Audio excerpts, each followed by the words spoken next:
Well, the conversation was going on, but it was not going in the right direction.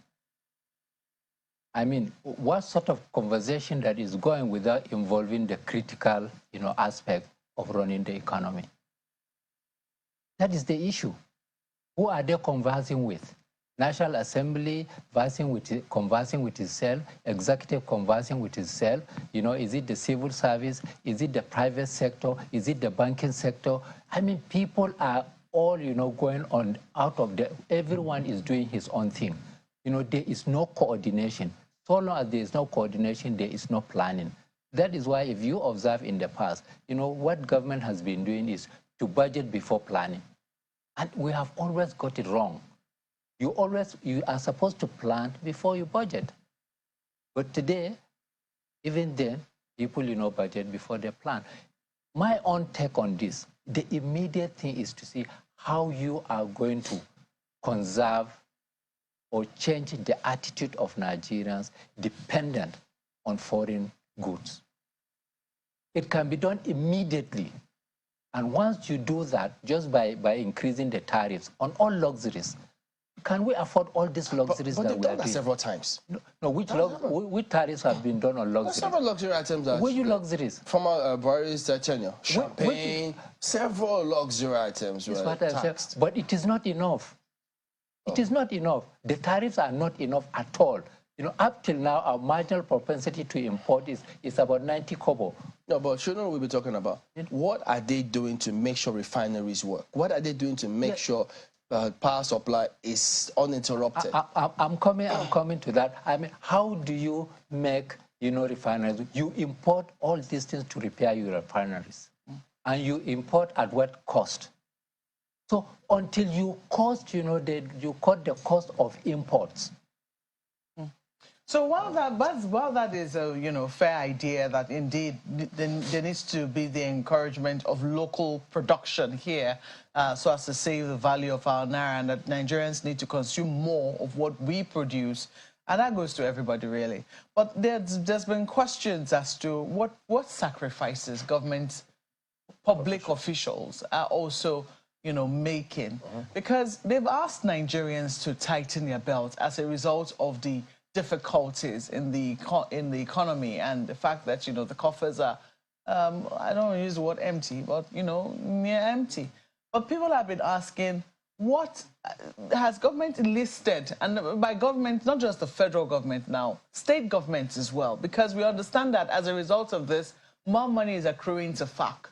More states are going to have more money to spend.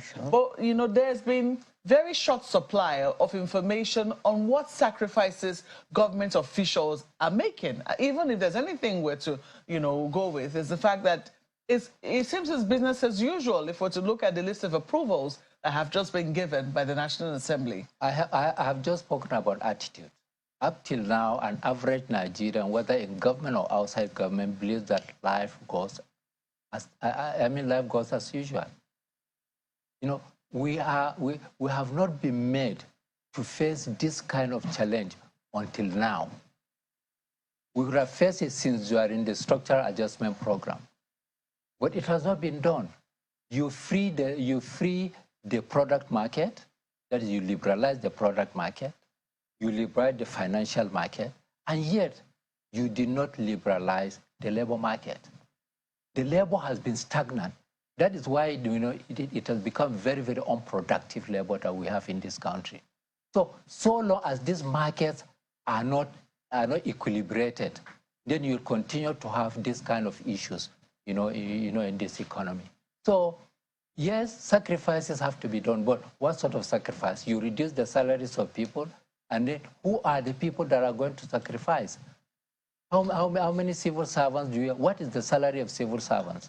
No, should talk about public officers. I'm not talking about. I'm coming. Yeah, public officers. Yes, okay, public officers. Let's talk about them. Look at the convoys and the cars that they use all the time. Fine. There are companies that assemble vehicles in this country. How many of them are those politicians? I agree. In the last few years, when we were considering the budget, we knocked against why do we have to use the SUVs imported into this country when Inoson is here. So, but it is attitude. And the attitude is all Nigerian attitude. It's not attitude of public servants. No, but we have to look very critically at our public servants because they have been elected to lead. They are the leadership. So if they are not showing leadership by example, if my leader is still looking like everything he's wearing is imported, his car is imported, people aspire to look like their leaders.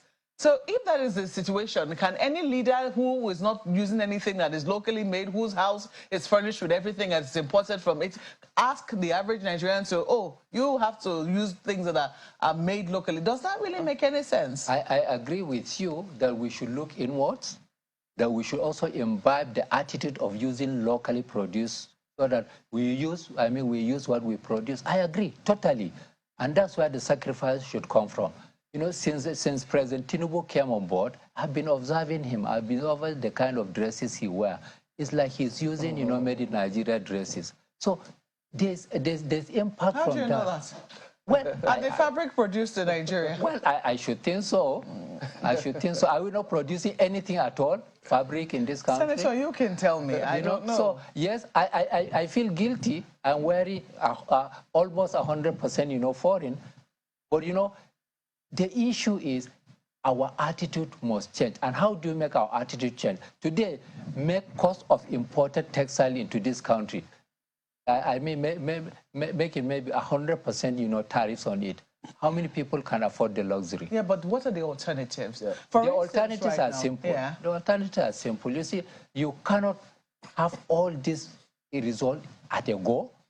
So you have to look at the short term, the medium term, and the long term. What are you going to do in the shortest time to begin to change the attitude of people? Is pricing of the luxuries. How the luxuries are imported into this country. Change that.